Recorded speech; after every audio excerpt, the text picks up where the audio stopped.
Bonjour à vous.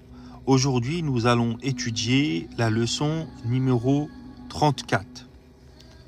Le rôle du juge d'instruction.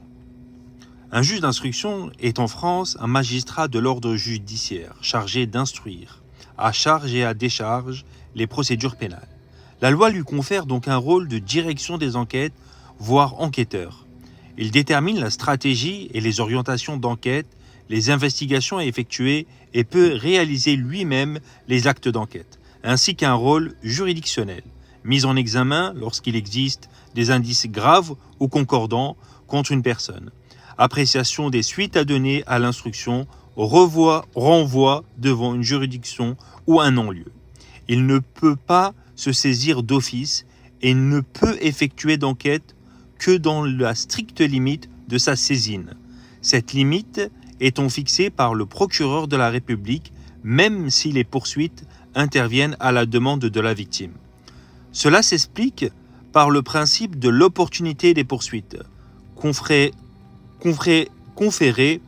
par la loi au procureur de la République, ainsi que par l'interdiction, sauf exception, pour un magistrat de se saisir d'office, car cela pourrait remettre en cause son impartialité. Dès lors qu'un juge d'instruction est saisi, il est, selon la loi, seul compétent pour effectuer les actes d'enquête, les perquisitions, surveillance et constatation. Et les services d'enquête, police ou gendarmerie, sont alors dessaisis à son profit.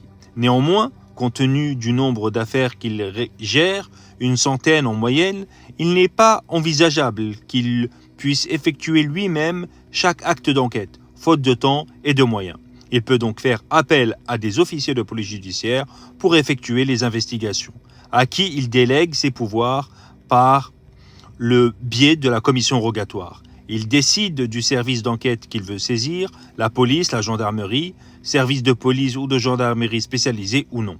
Il peut néanmoins déléguer certaines de ses pouvoirs, les plus importants et notamment l'interrogatoire d'une personne mise en examen. Celle-ci ne peut plus être placée en garde à vue et ne peut être entendue que par le juge. Seul le juge d'instruction peut ordonner des expertises et procéder à certaines perquisitions. Il effectue son enquête à charge et à décharge et apprécie les demandes d'actes des avocats de la défense ou de la partie civile.